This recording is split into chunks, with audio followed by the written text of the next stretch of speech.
Welcome to the Midlife Pilot Podcast. We are glad you're with us. What is it like to become a pilot in your 40s and 50s? The challenges are unique for those of us in midlife, but so are the rewards. Hosts Ben, Brian, and Ted talk learning to fly, growing as pilots, and the joy of flying to destinations. The purpose of the podcast is not to teach, but to share knowledge and experiences of being a midlife pilot. Join the Midlife Pilot community and listen in every week. We are not CFIs or particularly intelligent, so if you want to learn how to fly, talk to anyone else other than the hosts of a podcast. Even this intro was too challenging for us, and we used a robot to do it. Okay, checklists are complete. Let's get the show started. Hello and welcome to episode 115 of the Midlife Pilot Podcast, where we share our experiences and challenges of flying in midlife. Whether you're a seasoned pilot, training for a rating, or just thinking about getting started in aviation, we like to think of the podcast as your aviation companion and your weekly dose of aviation inspiration. My name is Ben. I'm a pilot with an IFR rating and a commercial certificate based in the metro Atlanta area. I like to fly my airplane that sometimes we call the Beast. It's a Cessna 182. Joining us tonight, as always, my friends from Nashville, home of the Bachelorette Super Charlie, flying a Cherokee 180 named Lucy. His name is Brian. And Brian, you're probably starting to get ramped up for the Bachelorette season, aren't you? It's always Bachelorette season here, Ben. But welcome, everybody.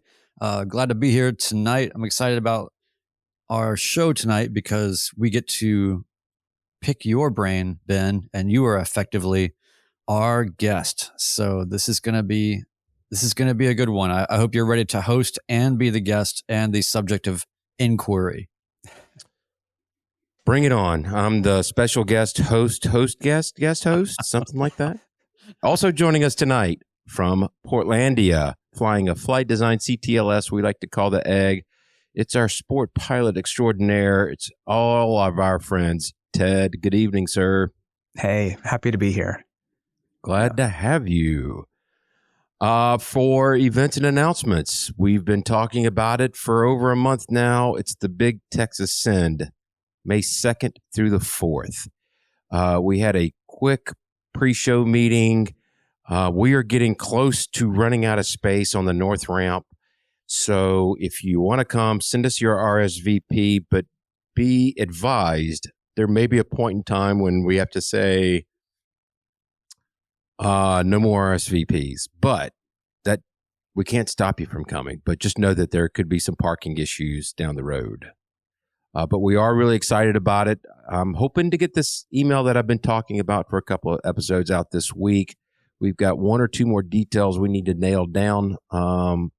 It's revolving around, we're going to record a live podcast while we're out there, which will make it the second time we've all been in person. Should be a lot of fun.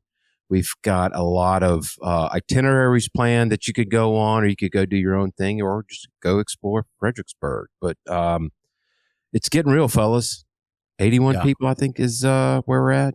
Yeah, I think one of the things we figured out this week is for the live podcast, wouldn't it be great if the people that were there could sit down? What if we did that, right? So, we're working on very specific things here. It's not just Ben cooking for everybody like we originally planned. Let it be known that we care for all of our listeners and we want them to be comfortable. Yes, but also we are not responsible. We're not responsible for anything. But we're not responsible for it. We're going to try our best. We want you to. And in terms of the parking thing also, I think it's just, at least right now, I think the thing to say here is when you are choosing which of your airplanes that you're going to be flying, fly perhaps the smaller airplane of your fleet. Done.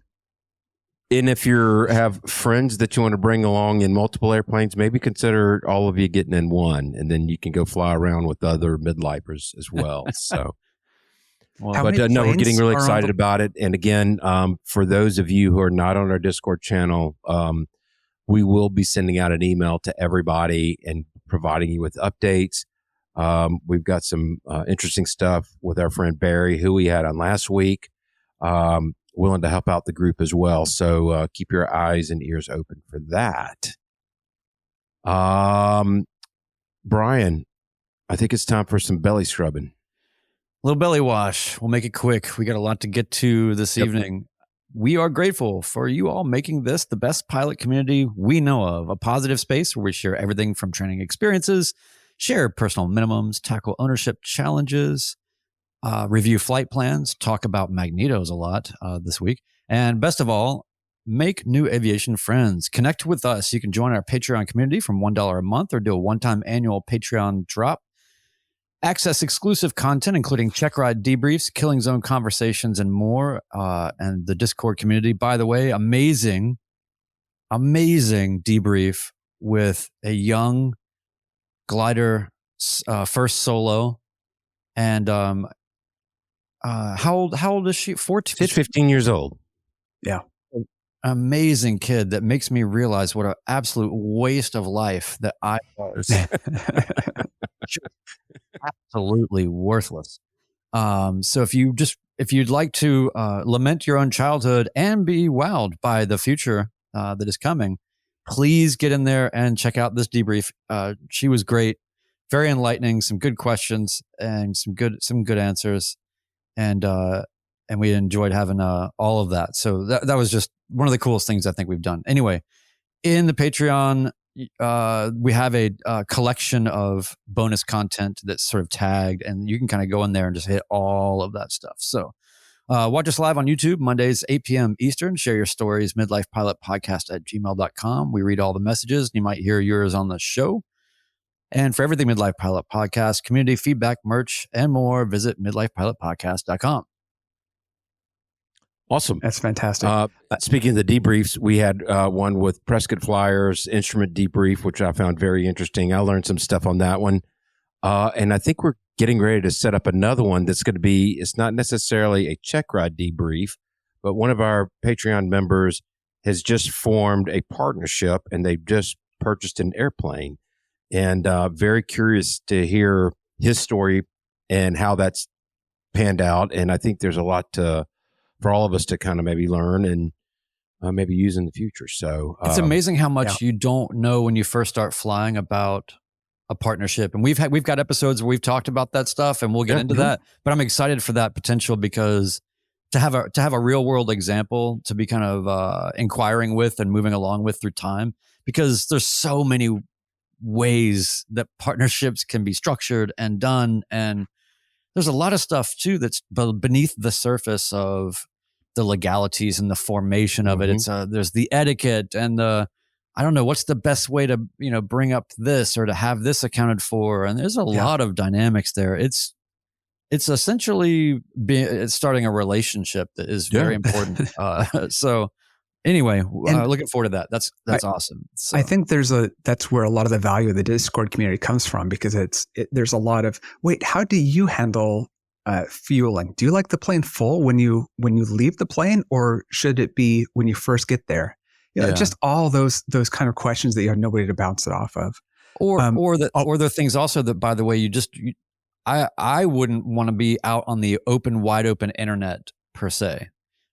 Speaking about some of those particulars, but I think that this group is respectful enough, and it's responsive and connected, and there's a certain amount of social responsibility that I think just kind of comes with it, and so I think we get into some deeper things because of that. Yeah, right. Also, I'll put a link in the doobly-doo of the episode where you and OG Chris talked about partnerships, because you had a guy from AOPA on. And so that was a cool guest interview. So if you haven't gone back and heard that one, it's probably around episode 20 or so. It was a good one. Yeah. I want to hit friend of the show, Alpha Juliet. He says, Lady Delta Juliet says, thanks for the kind words. She enjoyed it also. We're glad to hear that. That's really cool. Hey, Ted, I believe we've got some new Patreon supporters and maybe a few highlights from the server. Yeah. It's always good to see things going on. First, let me go over our new Patreon supporters. At the Landomatic level, we have Laura S. At the Hershey Bar level, we have Dominic L., who upgraded. Thanks, Dominic. We have Jason G. and Josh C. And at the Beast Stole kit level, we have Daniel J. Thanks, guys. A lot going on in the community. There was definitely the talk about magnetos this week and what to do in certain situations, which is great. There were 2 new aircraft this week. The one at the partnership, and there's another one. Also 2 people that announced their weight loss this week, which is great. So, it's a great midlife thing, right? Increasing the useful capacity in your plane. So, yeah. And the other conversation I really liked was talking about how much time and type before you get comfortable with a plane. And that's always, it's always a good question, whether you're renting or owning. Either way, getting comfortable with a new plane type is definitely a big deal. Very cool. Have any of us been flying lately? Because I have not. I got up. I did. Yeah, Brian, I've done go some. ahead. Yeah, I've done a little bit. A little bit. I'm going to get to your. I watched your. Whenever Siskin posts a video, I get my notification from YouTube, and I'll be on I-285 in the far left lane, and I will slam on the brakes and pull over 6 lanes of traffic to get to the emergency lane so I could at least pull it up on my phone. And this was a really good one. And I just wanted to give that one a shout out. I liked how you brought in just the right amount of humor at just the right amount of time. A little levity to counteract some of my other criticism. But criticism well received and well spoken. If nothing, sir, you are eloquent. So go check out Brian's YouTube channel. Please, you will do yourself good. Yeah. Do you want me to tell you about the flying part? I do want to tell you, but listen. Because I've got a question. Okay, lay it on me. All right. Let's hear about it. All right. So our friend Luke and Luke is in the chat here saying, I left a funeral to go watch Brian's video. Oh, so so went and picked up Luke at Upper Cumberland. We went to Athens, Tennessee to go to the Swift Museum. And this was probably the 3rd or 4th time that we had aspired to go to the Swift Museum. And there'd always be some reason why their runway was closed or something else was going on. So anyway, I had a great flight and it was very bumpy. And the landing was one of those, it's 10 gusting 20 right down the runway, but the variable winds are going completely side to side, opposite crosswind. So it could either be a 10 knot crosswind to the left, a 10 knot crosswind to the right, or everything's fine. It was just really fun. So a little interesting there. And then we had a great time at the Swift Museum. I just really quickly want to say that if you can get to Mike, India and go to the Swift Museum, 1000% worth it. It's not a huge facility, right? But it's what they have is amazing. And, there's not that many of these planes. I am obsessed with the Swift. I just think it's the coolest airplane. So to go there, the people there were so kind and helpful and shared a lot of knowledge. And it was just a fantastic all around trip. One of the things I wanted to ask you guys about, and I meant to ask you last week about this, I think, was when Luke and I were flying back, it was, like I said, it was very, very bumpy. And there was one point where we hit some turbulence that was on a level that I'm not sure that I've encountered before. It was violent and upon us very quickly. I mean, there was definitely a lot of, moving and shaking and bumps and all this throughout the whole flight, but there was one shuddering wave of turbulence that hit that was so beyond the pale. And in my immediate reaction, I want your feedback on whether this was the right thing to do or not. You're always saying you're reduced to the level of your primacy when something is upon you in terms of a situation or whatever. This was one of those situations where it was upon me so quickly, and I realized what my primacy was. So you guys tell me what you think, and you tell me what you think in the chat. But we were cruising along. We weren't in the yellow arc, but we weren't blazing, but we were just kind of normal Cherokee 180 cruising along, violent turbulence. My first response was I actually pulled the power and simultaneously pushed the nose down. Is that weird? My logic, I'll tell you what my logic was. A, slow this plane down now. 2, would like to keep also flying plane. Yes. Keep air attached to wing, plenty of altitude, just point it down. Yeah. So I don't think that that's wrong. I'll say that. I don't see anything wrong with pointing the nose down. However, I think your initial point, whenever I hit any form of turbulence that starts outside my, other than light chop, that throttle's coming back. I know 100% at max gross weight, my maneuvering speed is 128 miles an hour. And if I'm lighter, then of course it could go high, it could go up from there. But that's what I shoot for. And whether I'm keeping wings level, nose up, nose down, that's all that I want.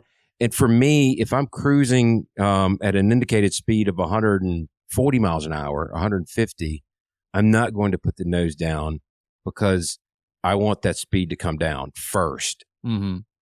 So I don't know that it's a right or wrong thing to do to put the nose down. Now, obviously, pulling the power back is absolutely the right thing to do, in my opinion. I am not a CFI, nor did I stay at a Holiday Inn, but I believe we have our friend Nathan Ballard's in the chat, and he probably will back me up. Yeah, slow the doggone thing down.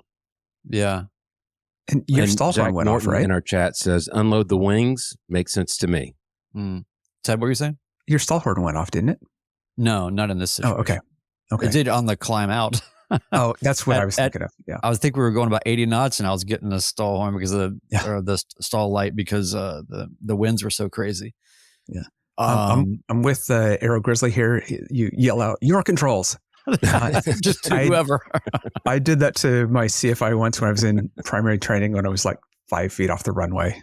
It's like, hello, I'd like to reset this. Yes.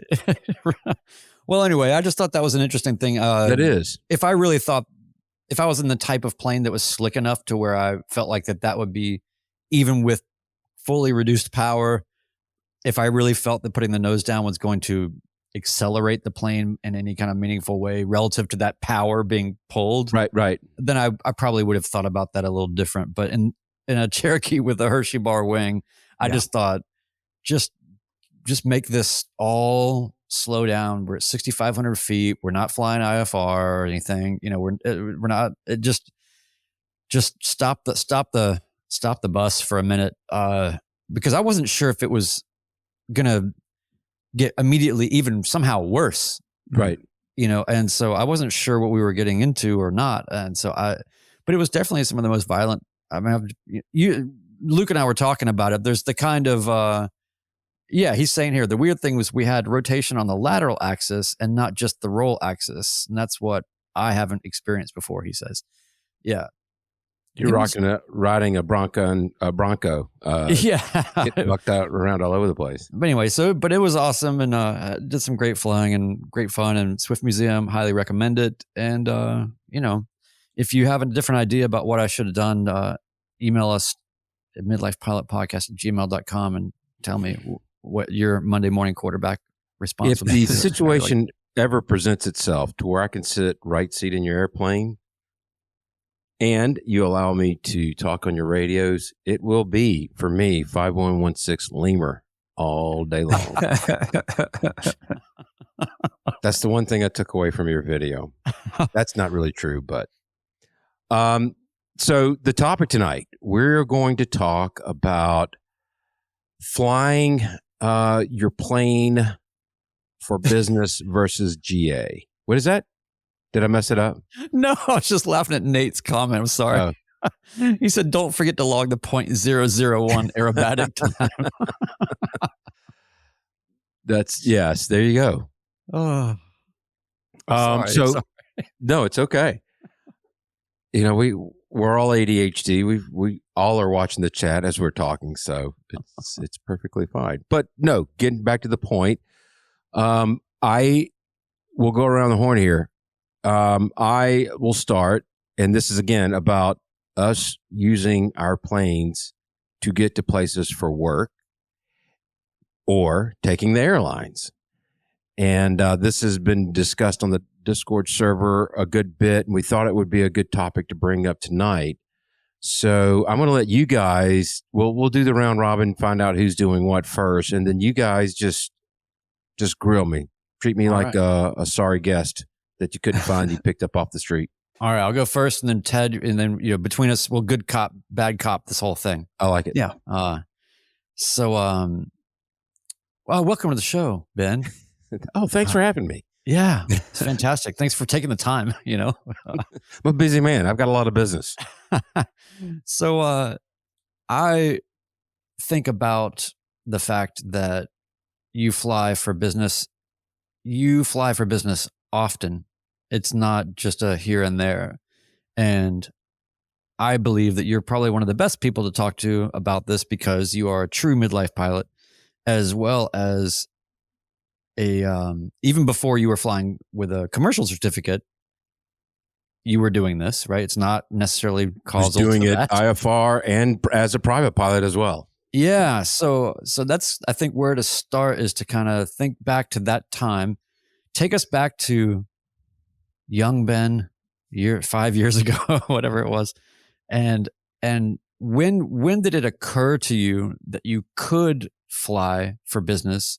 And you've been in the same job for a long time, so it's been framed around perhaps those types of meetings and all of that. So that's a constant that you're working with. But I guess take us back to the beginning when was it in training that you thought this is a practical reason why I'm learning to fly? Or when did it occur to you that this was a thing? And then how did you, what were some of your first questions that you had about it? So I'll say this. It first occurred to me, I'll never forget it. And I don't think I've told the story before. We were up at Lake Lanier. It was a Memorial Day weekend. And I was with my sister and brother-in-law. And he kind of pulled me aside, and he was still flying for Delta at the time. And he said, I'm getting this airplane, and I'm looking for somebody to share it with. And he goes, I know you've always wanted to learn how to fly because, we always talk aviation wherever together. Oh, man. And so we started talking about the deal. And you both know Terry pretty well. And she was like, I don't know. And then it was like 15 minutes after we went different areas of the boat and we're hanging out, I was like, I could use an airplane and go down to Savannah just for the day and be home a lot more often than I have been for the last 20 something years. It occurred to me immediately, I guess, is the answer, that it was possible. Now, that was before I knew anything. It was before I took a deep dive into my company's travel policies. But I knew that it was a possibility, a distinct possibility. Cool. And we'll get into that piece. Yes. I want to open that up a little bit later, but yeah. And as a matter of fact, when I was going through my private training and I did the long cross country, I specifically went to 2 airports that I knew that I was going to be going to on business. And when I did my night cross country, I knew I was going to do that with, I wanted to fly to an airport that was in my business. And just for a little bit of background, I am in sales, and I have a geographic territory that's everything south of Atlanta in the state of Georgia. But it does require travel to other states as well. But my clientele is based in that area. So I knew that I was going to be going to these places a lot. So let me ask you some rapid fire 20 questions. When of your business travel over, let's say, 2 hours of driving, what percentage of that do you do by the plane now? Well, it's different now with the experience that I have than when I was a private pilot.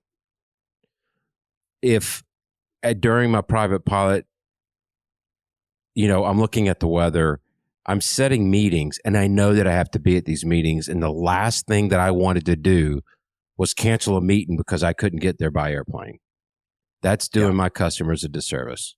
And I wasn't going to put my needs ahead of theirs in that respect. So I'll give you an example. Macon is a 2-hour drive, probably hour and 45, but you can go on the maps. There is traffic south of Atlanta 24 hours a day, 7 days a week. It is always congested. And that's what usually makes it 2 hours. So if I have one meeting or even two meetings and it's going to put me in that traffic, then I'm going to fly. Because it could be 2.5 hours. But if it's an early morning meeting and I have a good chance of missing it, then I'll drive. When I was a private pilot, if there was any chance of, low ceilings or low visibility, then I'm driving no matter what. But today, another example is Columbus is also, for me, it's an hour and 45-minute drive. There's a hassle factor in that the rental car companies, Columbus is home of Fort Moore now. It used to be called Fort Benning. It's Fort Moore, which is home of the infantry. It's where everybody goes through basic training. So there's a lot of military families coming in and out. Rental cars are an issue. I made a rental car reservation, and just like the Seinfeld episode, that car disappeared. They know how to take the reservations. They don't know how to keep the reservations. That's right. But I got lucky because, and this just happened a couple of weeks ago, they had a courtesy car there that they were going to let me use. They have a 2-hour limit, and I had one meeting canceled, so I only needed it for about 2 hours. And if they want to, they're nice enough where if you're a little bit over, they're pretty chill about it. So that could have been, I could have been trying to find an Uber to get me to this meeting, and it's just awkward. I don't want to do that. So to avoid that, next time I'll probably just drive down there because it's an hour and 45.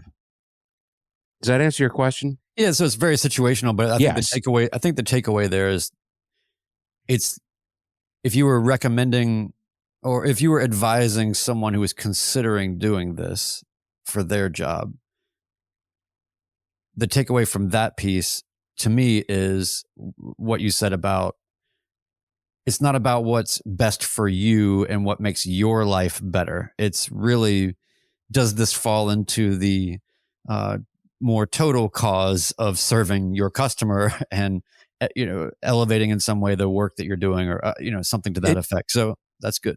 And the hassle factor. So there's some airports that I can go to where there's a courtesy car every time, and they're just like, yeah, just bring it back whenever you get a chance.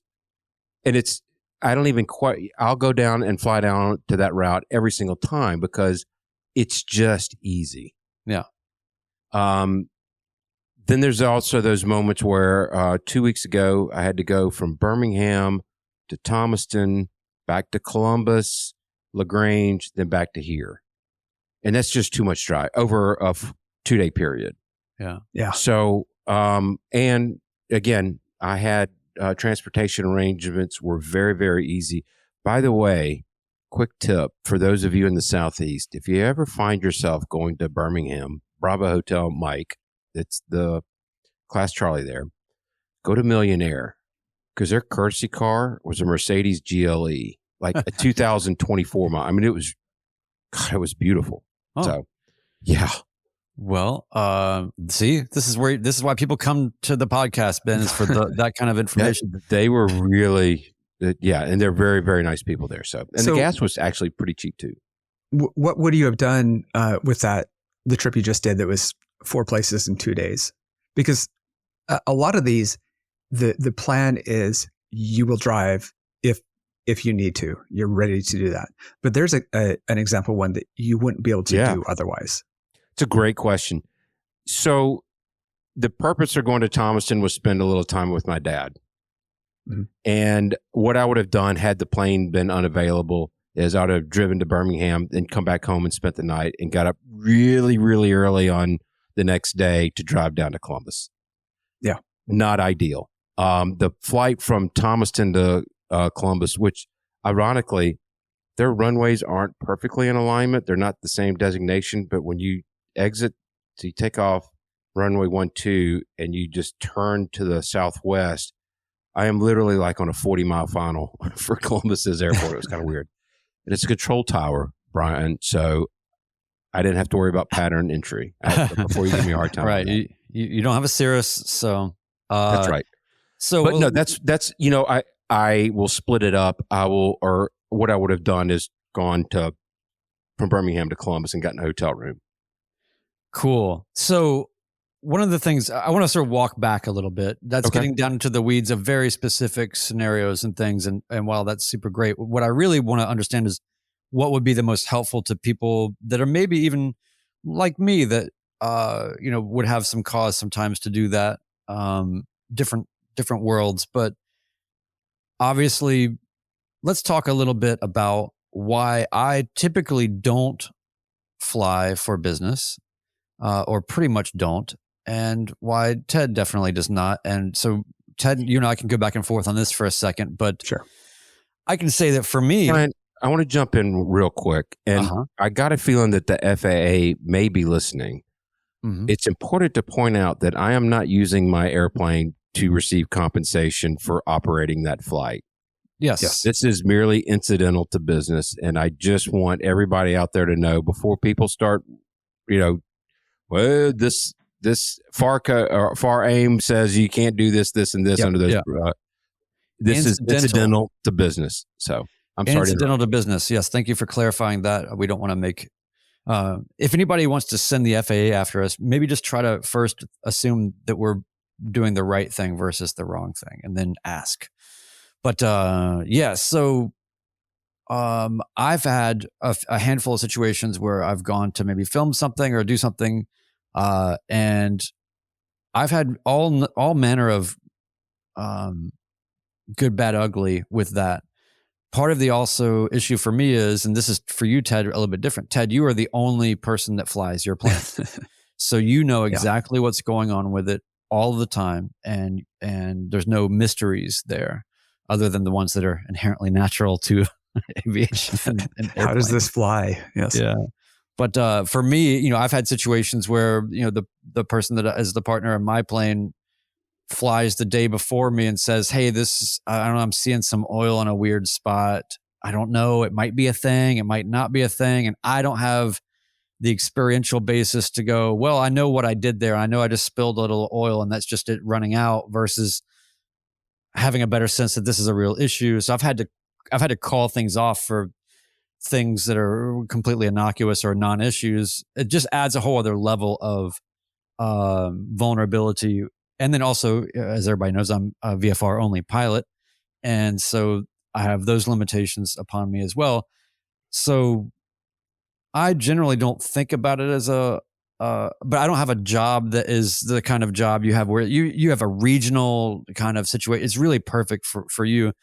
But so there's nothing in the regulations that says I can't go fly somewhere for something that is incidental to business. I haven't really done a whole lot of that. Now, Ted, tell us about how's your incidental to business flying going? So I was talking to before the show to you about this, and one of the things a sport pilot cannot do is fly incidental to business. Can't fly at night, can't fly IFR, and you don't have that privilege that a private pilot has. So I have to be very careful. I don't fly to business things. Even if I had them, I wouldn't. So that's one of those weird sport pilot restrictions is you just don't do that. So I still get plenty of fun flying it though. Yeah. Well, this is a great time. Adam just asked the question where I know where this is all going. So Ben, let's just pull that up. And he's asking, when flying incidental to business, does your own plane insurance cover you, or does your employer's insurance cover?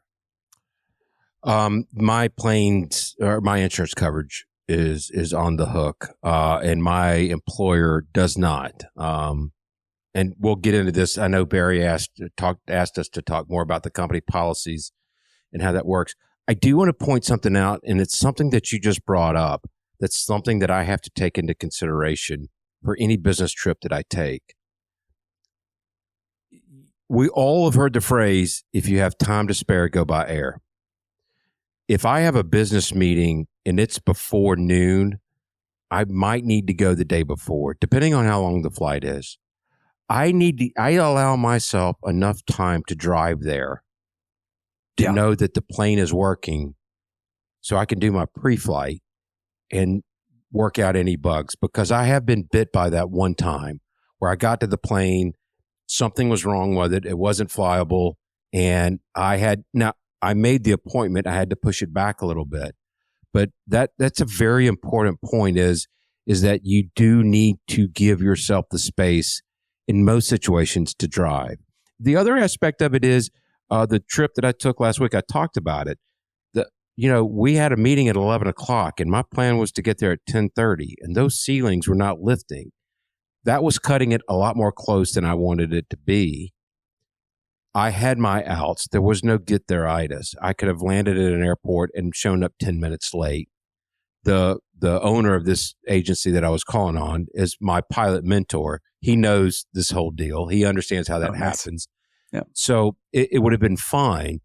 But you do have to think through that you could show up to the airport and have a non-working airplane and you need to have other plans or, cancel your meetings. Yeah. Or you can have a non-working airport that is your destination. 100%. Yeah. 100%. So, but yeah, it's my insurance that covers me. Our insurance basically covers you as long as you're within the regulations of the FAA, which I'm doing. Yeah. In terms of Barry's question about company policies and how to navigate those, I think that what I think would be interesting for you to do is to frame your sharing of knowledge here from the perspective of you are advising someone who doesn't know anything about this, that you don't want to be on the hook for making any decisions for them or making any assumptions about their situation, but maybe walk it from, if you were advising me or well, definitely not Ted. But I can advise Ted, and it's don't fly. Yeah. Don't. Yeah. You're going to have a grandma in every town that you have business.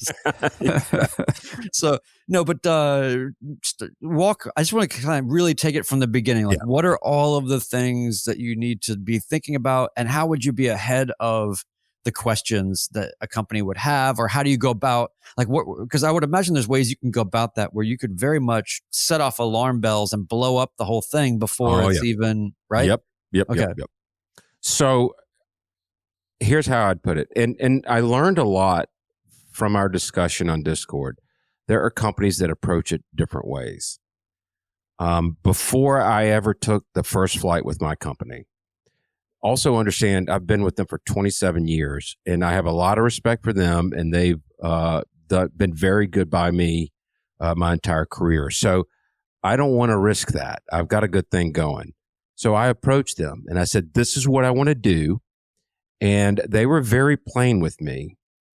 They said, we have a policy that doesn't allow for private flying, period. Now it was really geared towards, you can't go charter a jet to get to your destination, but there is no reimbursement policy. And they said, basically, you can do it, just don't ask for any reimbursement for anything. Everybody, like our company, it's really a cool company. You can send in photos and it shows up on your screensaver. They started doing this during the pandemic just to kind of bring everybody in a closer knit community. What's your one thing? It's your kids, it's your dogs, it's what? Well, obviously mine's flying. So I would send pictures of night or, on top of cloud, going over the top of clouds or whatever. And I would send those in, and people were calling me all the time going, oh, this is so cool. And I had a couple people reach out. Oh, I'm a pilot. So it's commonly known that I fly my airplane. And they created an environment, or they basically told me, this is the deal. You cannot be compensated or reimbursed for any of the expenses associated with anything of flying, which I told them I am perfectly happy with that. I would pay $200 to be in a time machine any day of the week. Right.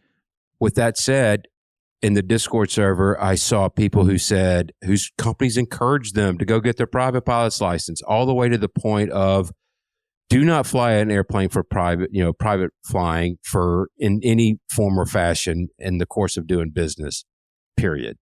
So my advice is talk to your HR or whoever it may be that is over that part of your company's travel policies, and talk to them about it and be real about it. Because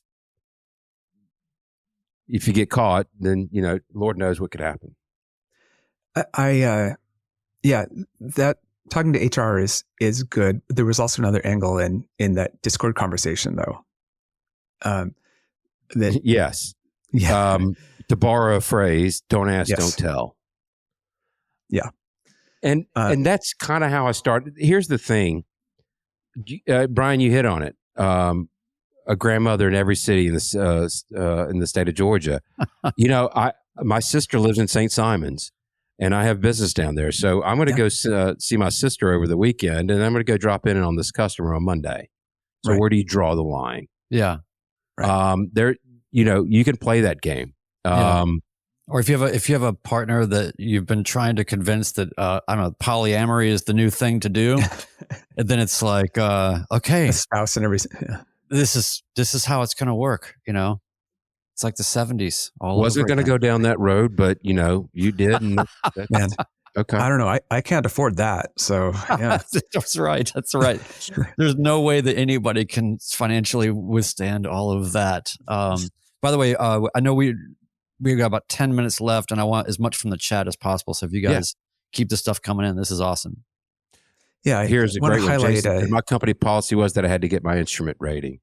I have a friend who my boys played hockey with. He owned an airport consulting business, and he had a group of about 10 employees, and he would pay for half their private pilot's license as a company perk. I mean, how cool is that? Yeah. Amazing. Yeah. So, I imagine that companies will have different requirements. A lot of it may be surrounding insurance requirements for that corporation. If they have somebody who's a stated pilot, they want them to have X number of hours. I don't know. Is there something where you can just say, there's a lot of times where you would go to a company, like an HR person, and you would say, hey, I'm a pilot. I'd like to fly to work things. They're not going to likely have that on the top of mind, or they're going to have to look that up or something. And I would imagine in a busy world with a lot of things going on, they might just go on a feeling and say, well, I don't know about that. Like, I don't know. You might really be putting yourself in a spot. Would it be helpful to research your own company policies that are available first? And then is there, even as a follow-up to that, something where you can kind of have in a back pocket, maybe I don't know, some sort of a waiver that's already ready to go that you're just saying, I don't need any special consideration here. Just sign this. And so I guess it'll be really obviously be dependent upon your company. My company's policy is very well written out. It is a full pay, it's travel policy. This is what you can and cannot do. And there is no mention of me flying my own airplane. But there is also very detailed descriptions of you are not allowed to charter any type of airplane at any point in time for anything that is company related, meaning you can't go charter a plane to go to the beach and then 2 days later go on appointments. They're very, very specific. And it occurred to me in going into that detail, or as much detail as they went into, with no mention of you flying your own airplane. I mean, I think they would have thought of that, I guess. And I did not actually reach out to my HR department. We have a chain of command, and I ran it up to my manager. He ran it up to his, and it went up that way. And it just came back saying, hey, just don't ask for expenses and everything will be fine. Yeah. Because that could be construed as chartering a plane, and, it just gets kind of fuzzy there. And that's fine. That's completely fair, in my opinion. Yeah. I want to highlight what Zach is saying here. He said, I've heard it suggested along the lines of don't ask, don't tell, fly on your own dime, and submit vehicle mileage as though you drove. Has anyone done that? love to have you write in. As a matter of fact, I can neither confirm nor deny if I've submitted mileage. No, actually, my manager has suggested that I do so. And I typically will do that. I don't do it every single time because the way our expense structure is, it's really a pain in the ass to calculate the mileage and doing all that. And for me, it's almost not worth the effort if it's a really short distance. So, but Zach, that's a great point. Nautical miles is the tell. Well, I do it as if I'm driving. So, yeah, which is even better. But the point is that, if I'm flying up to Toccoa, which is a 30-minute flight, and it's 115 miles, it's not really worth the effort. But that's a great point. The other aspect of it is my company encourages us when we go on trips to rent cars. Yeah. So if I go to Savannah for 2 or 3 days and I'm renting a car, I will expense that. The rental car can be expensed to the company. So they do absorb that cost. I have one more question. Okay. We'll get to Chris's here in just a second. My question is, you would think that on paper, objectively reasoning here, that there'd be no difference between your minimums for any flight you would do versus your minimums relative to a business flight. Are there any particular considerations other than the kind of things you've mentioned that are really more about convenience? I'm talking about more specific to actually flying and just your actual minimums. Is there any difference for those things between your personal and business flying? It's the or do you have a piece of your larger minimums? Do you have something in there that addresses? It's not, from a ceiling standpoint or, my personal flying minimums, there really isn't. It's more of the time when I'm flying for taking the family down somewhere or taking Terry somewhere, we have a day and a half gap that we can play with. If I have a business trip that has a 45-minute gap, then I'm driving. So there is a minimum as far as the time crunch that I'm on. And the other aspect of it is I don't want to get theiritis. I am very aware of that. And a business meeting can put you into that situation of get theiritis worse than anything else. What about approach minimums, or what about anything to do with weather? Do you have anything that you add a buffer to so that you have a little bit more security in keeping yourself away from the get theiritis or things that feel related to pressure? Not really, Brian. Okay. I feel like I'm safe. I don't feel like I need to be more safe flying for business. I'm not saying you're out of control, and I just feel like if I were in that situation, when my boss is in the plane, then I just go, I don't care what the crosswinds are. We're sending it. I'm taking both of us out at the same time. No, I understand your question. I would say no, not really. There's just not that much of a difference. I mean, a Cat 300 is pretty much a minimum. So yeah, that counts. I will say this though. I do consider, because I take coworkers with me on flights, and their experience in the airplane does come into play. If I know it's going to be a bumpy flight, I want to tell them this is what's going to happen. I told you about, I took a client up. We were doing meetings up in Kentucky, and we got the afternoon off, and he goes, it was in the fall. We were over by Kentucky Dam State Park. We said, let's go fly around there. I said, it's really bumpy up there. And sure enough, we get on final, and he paints my dash. Oh, yeah. Yeah. So, but he was very nice. He cleaned it up. He felt really bad. He's a true blue customer for me now. So, well, all right, Ted, go ahead. Yeah, I want to hit Chris's comment and then a question back to you. Chris H says, fun fact, in the military, there are actually published per diem rates of reimbursement specific to travel by GA aircraft. That's pretty cool. And it's good for us to keep in mind that there are places that do that. So my question to you is, you're fortunate that your work is all very regional. It's roughly half of a state. I know that's kind of that's fair. Not always true. 2/3. Roughly. how would that change if you were half the country?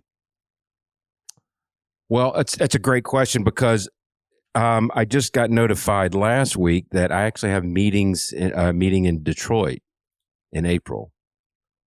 And so it gave me cause to think if I had larger territory, much larger territory, it's kind of do what we would do in the fly-in. I'd probably buy a refundable airline ticket. Yeah. And then when we get close enough to see what the weather's like, it's going to be in April. So up there, I'm not as worried about icing. Not to say it's not non-existent, but some of the major things that get me, and I will go there the day before on a long trip like that. I will give, again, it comes back to that time crunch. I am going to give myself plenty of time. I have had some business meetings in Dallas, Texas. I've flown out there twice. Again, the dinner was at 7. I left my house at 8 in the morning and got there by noon. You know what I mean? I am giving myself a huge window. Yeah. Well, Atlanta to Detroit and Atlanta to any city in Texas is also a little different because most of your flying is to small towns. And so commercial isn't even an option for those. That's right. Yeah. So it's a huge kind of time saver for that. Absolutely. I'm going to put a couple links in the doobly-doo really about Walmart, of all people, that use a lot of private jets. And it's like, why would Walmart spend money on private jets? The reason is because they're going from one small town to the next. And it's so much faster. They can get so much more done in the same day by doing that. So one of my favorite YouTubers is Half as Interesting. And we'll put that link in there. Yeah, cool. As we wrap up. Any more questions? Lord Alpha Juliet asked what industry Ben works in. I work in the insurance industry. I'm a wholesaler of employee benefits. And I'll let everybody figure out what that actually means. Yeah, it's a pretty standard job. Is there have any final words of wisdom for everyone on the topic? Yeah, do your homework, find out what your company will and will or not allow you to do, and then definitely give yourself the time buffer that you're going to need. That's where you get into the most trouble. So that would be my final words of wisdom. Hey, thanks for giving us the time, Ben. You've been a great guest. Okay. That's great. Maybe you'll have me back on soon. I'm not so sure. We'll call you. Jury's still out. Yeah. Arrow Grizzly actually has it correct. I'm in the import-export business. Vanderlei Industries. Another Seinfeld reference. Very good. Very cool. Well, we appreciate everybody joining us tonight. It's been a great crowd in the chat. And I do. Do you guys have anything else? No, we're good, related? Man. Do you have final words of wisdom for us? I do. And I was inspired by your video for these words of wisdom. And again, everybody, I'm drawing a blank on the name of it. It's of your most recent video. It's Flying Sideways. There we go. And I really like how you tied that into current topics. Okay. Tonight's wit and wisdom. The only thing more dangerous than ignorance is the illusion of knowledge. Boom. Boom. Well, Ted, do we think we have an outro ready? Yeah. That's awesome. I love it when a plan comes together. Everybody, thank you all for joining us tonight. We really appreciate all the support and everybody joining in. Signing off, episode 115 of the Midlife Pilot Podcast. Good night, everybody.